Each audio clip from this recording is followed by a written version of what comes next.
Di program ini ada apa? Apa aja ada? Waduh, sharing-sharing bareng aku nih seputar tempat kerja aku, dan juga kita bisa sharing-sharing seputar anak-anak spesial. Kayak gimana sih anak-anak spesial itu? Yuk kita simak.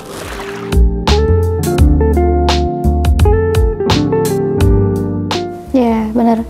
Kalau di masyarakat umum kan taunya nih ya, biasanya anak-anak berkebutuhan khusus nih ya kayak gitu. Ya mungkin seperti layaknya anak-anak Down syndrome. Karena di bayangan mereka kan anak-anak ABK, tunarungu ya, tunawicara ya gitu. Padahal ABK itu luas banget gitu loh. Nggak cuman hal itu. Ada juga yang autism disorder, ada yang ADHD, juga ada yang Asperger dan lain sebagainya gitu. Kebanyakan masyarakat kita miskonsepsi akan hal-hal tersebut gitu. Ya itu, terus juga efeknya adalah karena ketidaktahuan itu anak-anak kayak gitu tuh dijauhin gitu loh, jangan main sama dia kayak gitu. Bener, jadi beberapa hal mungkin ada yang sampai orang tuanya nggak ingin anaknya itu main di sekeliling rumah gitu. Karena apa? Ngerasa mungkin akan dijauhi, atau ya mereka tidak bisa bermain selayaknya teman-teman yang lain gitu. Dan ya seperti itu, keberadaan anak-anak ABK ini di masyarakat memang dianggap belum setara gitu loh. Jadi mungkin ada beberapa orang tua yang menganggap kalau anak aku nanti main sama dia nanti ketularan. Padahal penyakit ini bukan sesuatu yang menular, ini bukan sebuah penyakit sebenarnya, lebih ke gangguan gitu, gangguan di dalam tubuh mereka yang memang ini tidak ada obatnya, tapi memang bisa ditreatment seumur hidup seperti itu.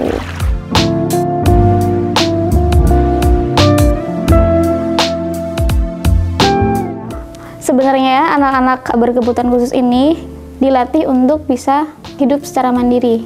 Biasanya dilatih life skill-nya, sosialnya. Itu yang penting sebenarnya, karena biar mereka bisa bertahan di masyarakat gitu.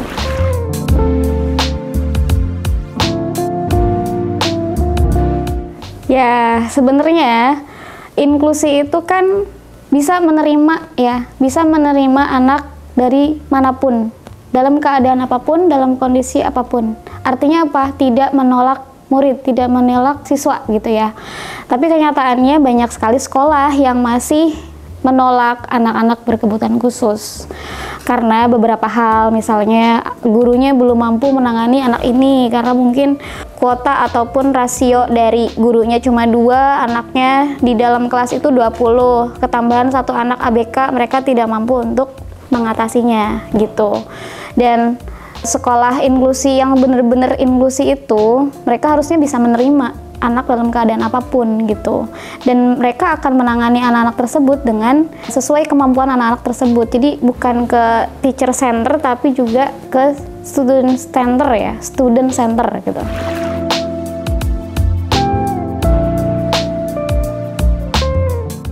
Perlu digarisbawahi ya, anak-anak ini sebenarnya bisa hidup selayaknya anak-anak biasanya seperti kita, asalkan kita latih, kita treatment dari mulai sosialnya, juga treatment life skill-nya, treatment sosial sama life skill. Mereka bisa hidup bermasyarakat, mereka bisa bersosialisasi, itu penting banget gitu.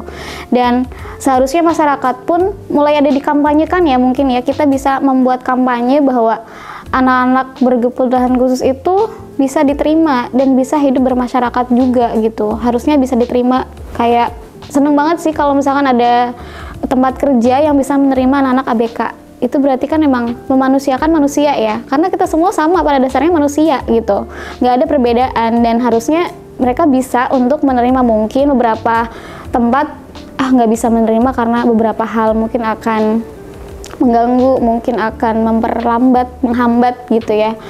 Dan mungkin dari pemerintah juga kalau kita ada sinkronisasi ya antara lingkungan masyarakat, sekolah, pemerintah, itu bisa loh dibuat program gitu loh untuk adanya kampanye atau kesetaraan gitu loh. Seperti contohnya orang-orang yang kena HIV nih, itu kan masih tabu banget. Biasanya orang-orang yang kena HIV itu masih dijauhi dan sebagainya. Itu mulai ada kampanye-kampanye bahwa mereka walaupun punya penyakit seperti itu tetap bisa diterima gitu loh, bukan dijauhi tapi dirangkul gitu kan, seperti itu.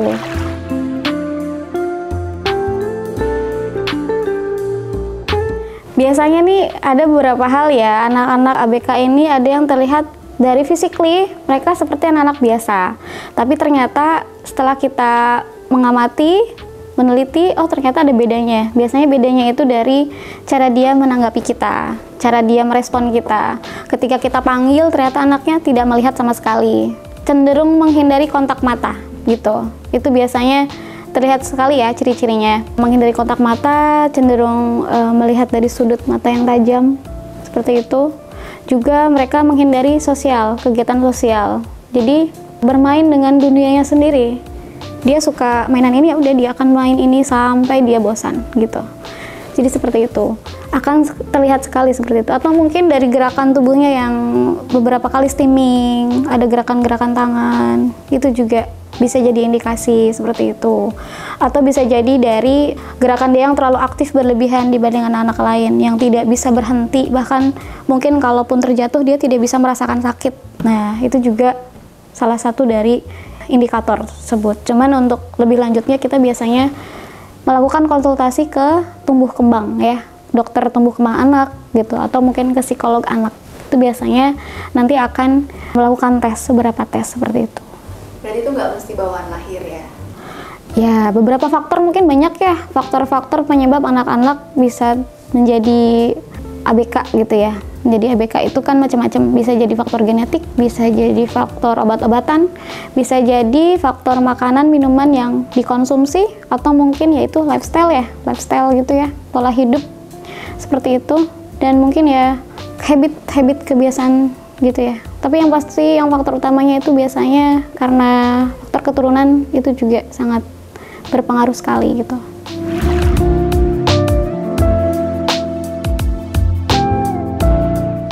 Biasanya mulai dari usia 2 tahun itu sudah bisa dideteksi, asalkan orang tuanya aware.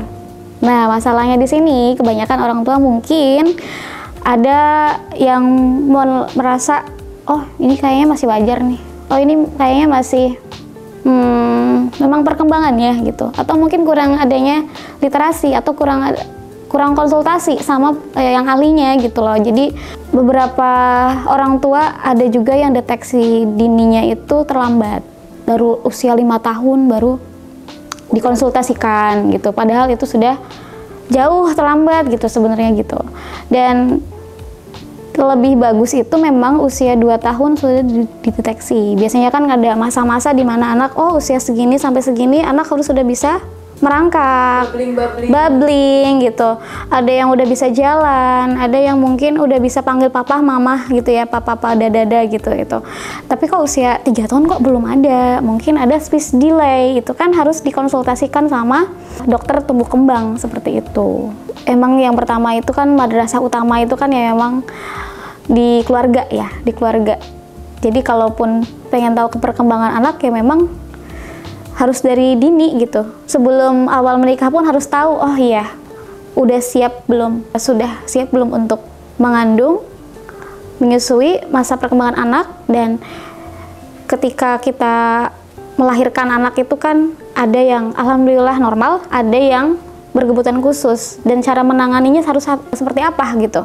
Dan kebanyakan orang tua kaget akan, ya gak siap akan menerima anak yang berbeda gitu ya, anak-anak yang spesial gitu.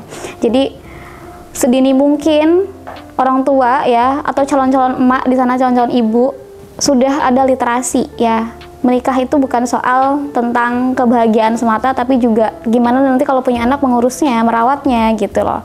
Dan untuk saat ini kayak mulai banyak contoh-contoh orang tua yang memang sangat mengapresiasi anak-anaknya yang berkebutuhan khusus atau anak-anak yang spesial, bahkan di ranah sosial media gitu loh. Mereka sharing-sharing kegiatannya, terus juga sharing-sharing tentang anak-anaknya yang berkebutuhan khusus seperti apa. Itu sebenarnya ini loh, jadi ilmu juga buat kita. Oh iya, ngadepin anak-anak yang kayak gini tuh harus gimana ya? Karena pada dasarnya tiap anak, walaupun anak itu ASD gitu ya, itu beda-beda loh ciri khasnya masing-masing. Seperti anak pada umumnya kan, si A sama si B aja beda gitu. Suka apa, dia suka apa. Cara marahnya juga beda gitu. Jadi memang seperti itu. Jadi literasi itu penting banget sih.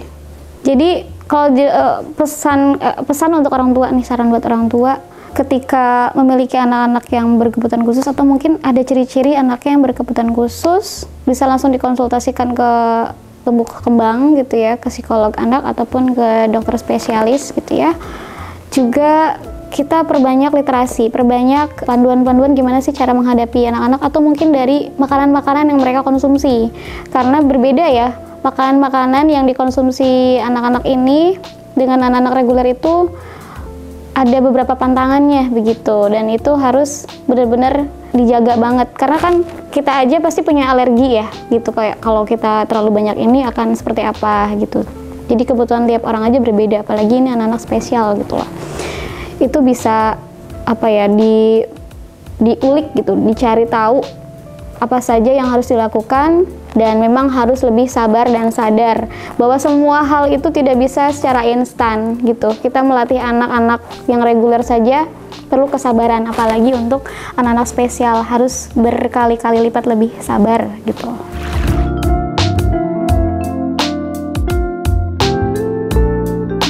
Lebih ke, karena tiap anak tuh beda-beda ya, ketika menemukan satu atau dua anak yang berbeda gitu ya. Misalkan ASD nih, ASD aja sifatnya beda-beda loh gitu. Ada yang mungkin dia suka gerak banyak gitu, ada juga yang dia benar-benar tidak ingin disentuh, jauh gitu.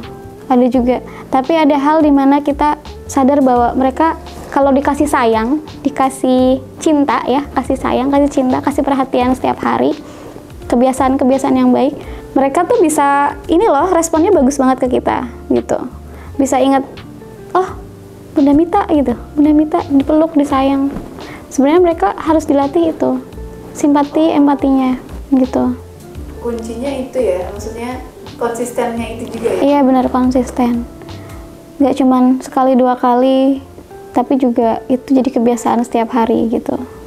Biasanya butuh waktu berapa lama sampai ini praktis aja ya, karena orang yang nggak ngerti, sampai anak tuh kira-kira dia mampu hidup seperti orang pada umumnya atau anak pada umumnya gitu.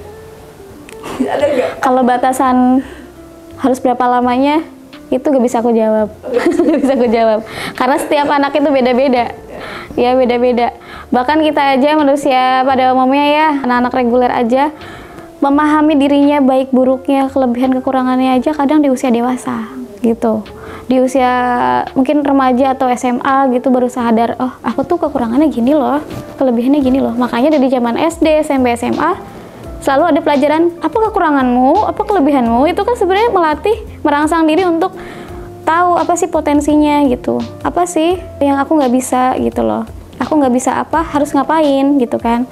Ini untuk anak-anak berkebutuhan khusus, tentunya mereka harus terus-terusan kita kasih tahu bahwa dasar-dasar yang perlu mereka dapatkan itu ya life skill-nya itu. Life skill seperti apa? Kemampuan dasar seperti apa yang kemandirian biasanya. Kemandirian, sudah bisa pakai sepatu sendiri, pakai baju sendiri. Iya, itu hal-hal yang basic banget di hidup kita kan. Makan, minum, buang sampah ke tempatnya, toilet training. Tidak pup sembarangan, tidak pakai pampers seumur hidup, kan nggak mungkin mereka pakai pampers seumur hidup gitu. Jadi mereka harus bisa tahu, aku waktunya pup, aku harus ke toilet gitu. Nah kebanyakan kan biasanya anak-anaknya belum bisa ke toilet, belum bisa ini, pakai pampers terus sampai usianya SD gitu. Harusnya kan itu di-cut gitu loh. Ya memang kita harus lebih sabar untuk membersihkan, ngompol-ngompol dibersihkan, tapi kita harus ngasih tahu, pup di toilet, pup di toilet, pup di sini, di toilet, kayak praktis gitu loh. Bukan dimarahin, tapi langsung dikasih tahu, ini kalau mau pup sakit perut di toilet gitu. Jadi harus tiap hari seperti itu. Ngomongnya pelan, kontak mata dilihat matanya. Karena mereka kan cara berpikirnya pun itu kan berbeda dari anak-anak lain. Jadi harus lebih sabar, lebih konsisten gitu ya. Nggak bisa sekali dua kali dikasih tahu langsung paham. Jadi harus tiap hari harus konsisten gitu. Termasuk kita mau ngasih tahu ini diletakkan di sini. Mungkin besok udah lupa, sembarangan lagi. Harus terus tiap hari. Ini diletakkan sebelah sini gitu. Jadi iya, repetisi terus-terusan gitu. Jangan sampai kita kalah sama kemauan mereka, apalagi kalau mereka lagi tantrum. Tantrum itu kan kuat-kuatan ya, menang-menangan melawan ini ya, ego ya gitu.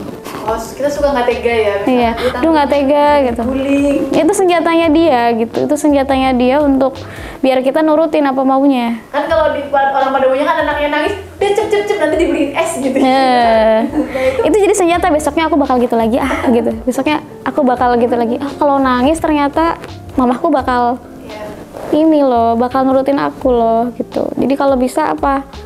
Lawan, mungkin aduh nggak tega, nggak apa-apa nangis aja sampai selesai. Kalau udah selesai nanti bilang ya. Terus udah selesai belum?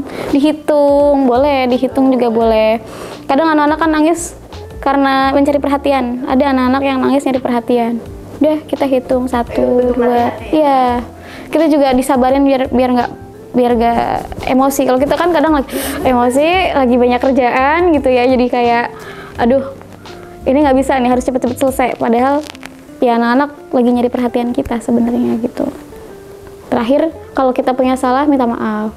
Jadi dibiasakan minta tolong, maaf, terima kasih, itu benar-benar kunci dari anak-anak. Mau baik reguler maupun ABK, itu kan dasar ya. Dasar banget. Minta maaf, minta tolong, terima kasih. Tuh. Biar terbiasa menghargai, saling menghargai itu. Tapi kalau pengen lebih tahu mungkin bisa sharing-sharing sama ahlinya juga boleh. Kalau kayak membaca, menulis tuh nanti banget. Nanti. Kita yang penting dasar-dasarnya dulu, kemampuan dasarnya. Hidup gitu ya.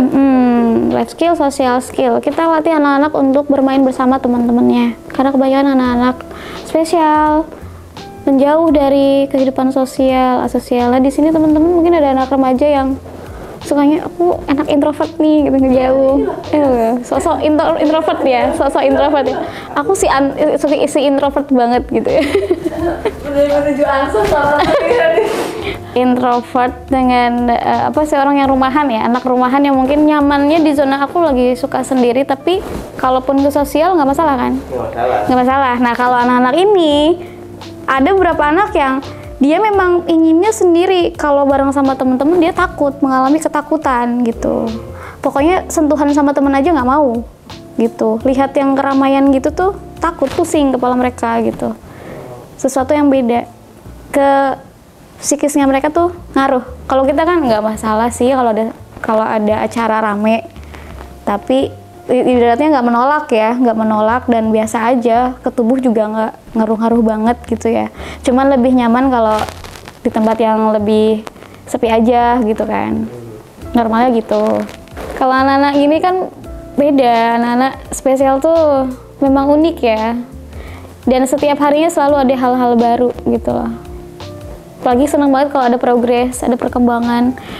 Yang dulunya dia nggak bisa jawab, sekarang udah bisa jawab. Itu hal kecil tapi sangat amat membanggakan dan membahagiakan gitu. Tapi itu bisa sembuh gak sih? Bisa lebih adaptasi ya? Adaptasi mungkin? Jadi bisa. Adaptasi bisa. Banyak kok yang sudah usianya dewasa, anak-anaknya terdiagnosa SD. Albert Einstein juga kan? Oh iya. Tapi mereka cerdas loh, mereka tuh. Andai kan kita tahu minat bakat mereka, ada yang sukanya mungkin dia baca. Bisa kita latih untuk ya udah kita kasih buku-buku ilmu, buku-buku. Mereka suka sama Lego, ya udah kita kasih kembangin Lego, dia akan sangat menciptakan yang luar biasa dari Lego gitu. Aku ada murid loh ya, dia suka banget kertas, dikasih aja kertas, dia bakal nyebek, tau jadi Godzilla. Kayak oh my god, TK loh, gak kepikiran. Aku cuma bisanya bikin ular-ularan doang gitu. Itu bisa bikin kayak jadi dinosaurus gitu. Itu kan di luar kemampuan anak rata-rata gitu loh. Tapi mungkin di verbalnya belum bisa berbahasa secara lancar, masih speech delay. Tapi kemampuan seninya bagus, ada juga. Misalkan karena dia jenius nih, dia akan melontarkan bahasanya. Karena anak jenius itu kan biasanya verbalnya juga bagus, bahasanya itu lebih banyak daripada anak-anak seumurannya mungkin ada 1000 bahasa, 1000 kata lah, dia punya 10.000 kata gitu, lebih banyak. Ketika dia tidak bisa mendapatkan jawaban dari pertanyaannya, dia akan marah. Pulau Pare-Pare di mana sih gitu kan, kita nggak bisa jawab di mana ya, di mana gitu, marah karena nggak dapat jawaban. Ya kan, emosinya. Atau mungkin karena dia terlalu banyak informasi, dia ngomong terus. hari ini kabar berita terbaru ini gitu misalkan, karena dia udah baca berita nih hari ini, dia terus ngomong hari ini ada ini, hari ini investasi sebesar ini jatuh kepada mana gitu, bisa aja ngomong kayak gitu, karena banyak sekali info yang dia dapat tapi tidak bisa dituangkan gitu. Makanya butuh sekali orang-orang yang bisa membawa mereka ke bakat-bakatnya gitu. Mungkin kalau pengen tahu lebih banyak boleh datang aja ke tempat kita. Kasih alamatnya di situ. Ya, alamatnya di sini. Boleh berkunjung, bisa sharing-sharing ilmu ya, atau mungkin dari tempat lain mau studi banding juga boleh. Iya, sekolah yang tempat aku bekerja adalah sekolah inklusi ya, ada di Semarang. Jadi teman-teman mungkin kalau yang berminat ingin sharing ilmu, ingin melihat gitu ya, bisa menghubungi kontak di bawah sini dan juga bisa langsung aja berkunjung langsung boleh banget ya. Mungkin teman-teman juga mau ikut boleh. Biasanya orang tua juga mau konsultasi juga bisa. Jadi konsultasi doang nggak apa-apa ya ke sana? Bisa, karena kita juga ada pelayanan konsultasi. Nanti biasanya ada psikolognya sendiri gitu.